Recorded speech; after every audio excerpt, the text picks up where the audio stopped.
Hello everyone, good morning. कैसे हैं आप लोग? तो आज 22 जनवरी है और आपको पता है कि 72,825 शिक्षक भर्ती पर आज सुप्रीम कोर्ट में सुनवाई भी होनी है।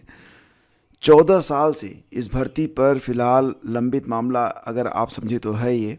और इसमें यूपीटीटी 2011 के कट ऑफ यानी कि सामान्य के लिए 105 और आरक्षित के लिए 90 के नीचे के अभ्यर्थियों सहित सभी याचिकाकर्ताओं की सूची आज पेश होगी नहीं। और इस बात के निर्देश पिछली सुनवाई में दिए गए थे कि कट ऑफ के ऊपर जितने भी अचयनित हैं उनकी एक सूची बना कर दी जाए। हालांकि दोस्तों, शुरुआत में ये लिस्ट मतलब इसमें संख्या थोड़ी कम थी, लेकिन अब क्योंकि बहुत बड़ी संख्या में एस्पिरेंट इसमें जुड़ चुके हैं और कुल मिला के देखा जाए तो लगभग 6,000 के आसपास सीटें जो हैं वो खाली हैं।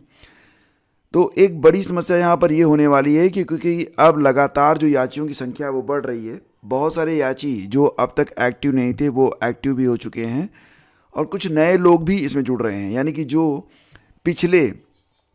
पिछली याचिका थी जिसमें उन लोगों ने आवेदन नहीं किया था, वो नई याचिका में भी आ गए हैं या फिर उन्होंने अपना नाम जुड़वाने की कोशिश की है। तो जैसा कि आप लोग जानते हैं, जस्टिस संजय करोल और जस्टिस प्रसन्ना वी वराले की बेंच ने यूपीटीटी 2011 के फिलहाल कट ऑफ के अंदर और उससे नीचे के याचिकाकर्ताओं की लिस्ट मांगी है ताकि नियुक्ति प्रक्रिया पर विचार किया जा सके। तो फिलहाल जो याची हैं उनको ये उम्मीद है कि इस साल उन्हें राहत मिलेगी और बेसिक शिक्षा विभाग में वो शिक्षक बन जाएंगे। हालांकि सटीक आदेश का इंतज़ार है। तो आज बेंच किस दिशा में आगे जाती है, मतलब जो 16 दिसंबर तक कही गई थी बात कि 16 दिसंबर तक जो लोग याची बन पाएंगे, नई याचिका से जो लोग जुड़ पाएंगे और पुरानी याचिका में भी जिनका नाम है, सिर्फ उन्हीं लोगों को कंसीडर किया जाएगा या फिर जितने भी लोग इससे जुड़े हुए हैं पुरानी और नई याचिका से, साथ ही साथ कट ऑफ के ऊपर हैं, क्या यहाँ पर टॉप टू बॉटम मेरिट बनाई जाएगी, यानी कि जो जिनके अंक ज़्यादा हैं उनको पहले और जिनके अंक कम हैं उनको बाद में नियुक्ति प्रदान की जाएगी। तो देखना ये होगा कि आज क्या सुनवाई होती है। जो भी अपडेट रहेगी, जैसे ही सुनवाई होती है, मैं आपको इसके बारे में सारी अपडेट इस चैनल पर प्रदान करूंगा। सब्सक्राइब करके रखिए ताकि आप इस अपडेट को प्राप्त कर सकें। देखो फ्रेंड्स, इसी के साथ जो लोग बीएड किए हुए हैं वो लोग इस बात को लेकर परेशान हैं कि वैकेंसी नहीं आ रही है, नौकरी नहीं लग रही है। लेकिन इसके बावजूद भी जो लोग बीएड नहीं किए हुए हैं वो इस बात से परेशान है कि अगर उनका बीएड हो जाता तो हो सकता है कि उनको जॉब मिल जाती।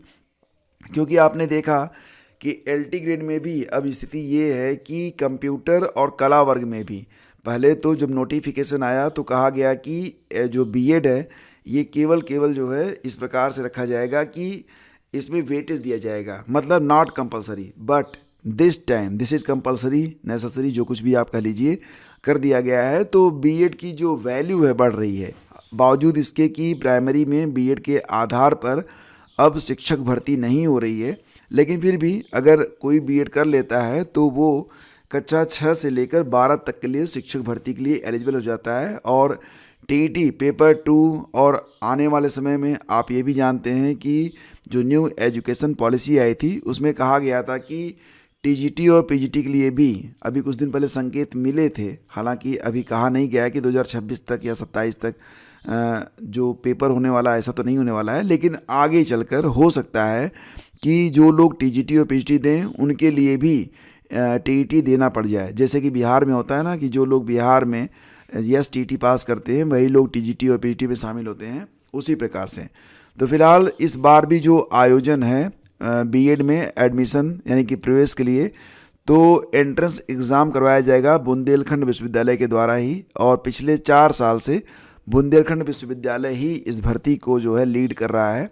तो फिलहाल 10 फरवरी से संयुक्त बीएड प्रवेश परीक्षा फॉर्म भरवाना शुरू किया जाएगा।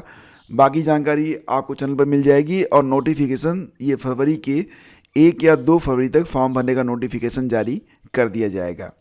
और देखो फ्रेंड्स, बिहार लोक सेवा आयोग से एक प्रेस विज्ञप्ति आई है और इसमें ये कहा गया कि एक महिला अभ्यर्थी ऐसी है जो कि जब इंटरव्यू में शामिल हुई तो उसने अपना मूल रोल नंबर और एडमिट कार्ड में एडिटिंग कर अन्य चयनित महिला अभ्यर्थी के रोल नंबर का दुरुपयोग करते हुए दस्तावेज सत्यापन प्रक्रिया में सम्मिलित होने का प्रयास किया।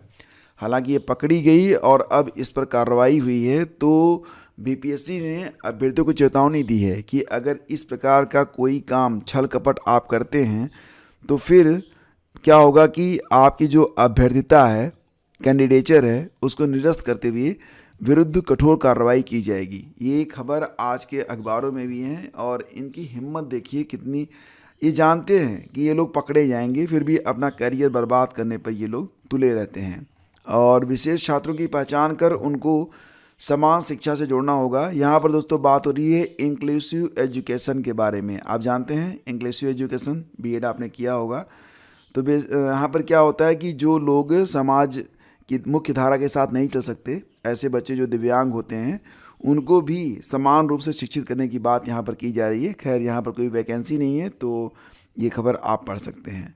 और NIOS मार्च से शुरू करेगा शिक्षक प्रशिक्षण। जैसा कि आप लोग जानते हैं कि बीएड के आधार पर जितने भी लोग प्राइमरी में टीचर बने हुए हैं, अब उनके लिए NIOS का एक कोर्स स्टार्ट होने जा रहा है, ब्रीज कोर्स। आप जानते ही हैं इसमें जो क्लासेज होंगी वो ऑनलाइन रहेंगी, लेकिन जो परीक्षा होगी वो पेन पेपर ऑफलाइन मोड में परीक्षा करवाई जाएगी।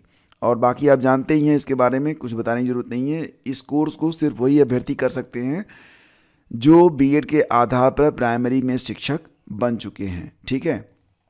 और शिक्षा मित्रों का तबादला जनपद स्तर पर ही होगा। तो खबर मिल रही है कि शिक्षा मित्रों को घर के नज़दीकी स्कूल में वापसी के लिए जिले स्तर पर ही तबादले होंगे। स्कूल शिक्षा महानिदेशक ने ये निर्देश जिलाधिकारियों को भेज दिए हैं। दिसंबर में ही शासनादेश जारी किया गया था।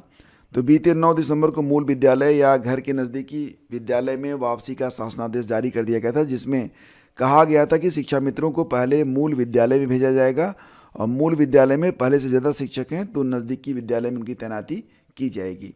तो फिलहाल जो शिक्षा मित्र हैं उनके लिए तो ये एक अच्छी खबर है। और देखो फ्रेंड्स, अगर आप या आपके घर में कोई ऐसा कोई बच्चा है जो कि 18 साल की उम्र पूरी कर रहा है 1 दिसंबर को, तो VLO से कहकर उसका या फिर ऑनलाइन आप वोटर बनने के लिए उसका फॉर्म भरवा दीजिए। फिलहाल नए वोटर बनने को 80,000 से अधिक लोगों ने फॉर्म भरे हैं। 10 लाख से ज़्यादा लोगों को नोटिस भेजी गई है। 27 फरवरी तक निस्तारण मुश्किल लग रहा है।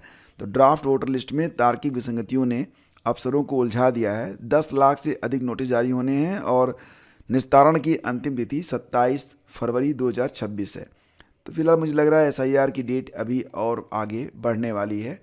अटल पेंशन योजना ये बढ़ा दी गई है 2031 तक। इसके बारे में आप जानते ही हैं, 2015 में मई 2015 में योजना शुरू की गई थी और इसमें जितना आप निवेश करेंगे उसके मुताबिक प्रति माह 1,000 से 5,000 रुपये तक का पेंशन का प्रावधान है। वित्तीय मंजूरी मिलने से असंगठित क्षेत्र के श्रमिकों के बीच पहुंच बढ़ाने के लिए प्रचार और विकासात्मक गतिविधियों को बढ़ावा इसमें मिलेगा। और ये दोस्तों आज की सारी अपडेट है। 72,825 शिक्षक भर्ती के लिए जो कुछ भी अपडेट रहेगी आपको टाइमली यहाँ पर प्रोवाइड की जाएगी। चैनल पर पहली बार हैं तो सब्सक्राइब कर लीजिए। और देखो फ्रेंड्स, अगर आप तैयारी कर रहे हैं स्वास्थ्य शिक्षा अधिकारी की, LT ग्रेड की, या फिर जो आपका GIC प्रवक्ता है, GDC है, विज्ञापन संख्या 51 री एग्ज़ाम है, तो आप GS की तैयारी इस चैनल से कर सकते हैं। और अगर आप पेड ग्रुप ज्वाइन करना चाहते हैं तो आप डिस्क्रिप्शन चेक कर लीजिए, वहाँ पर आपको ऑप्शन मिल जाएगा। Thank you, have a great day, जय हिंद।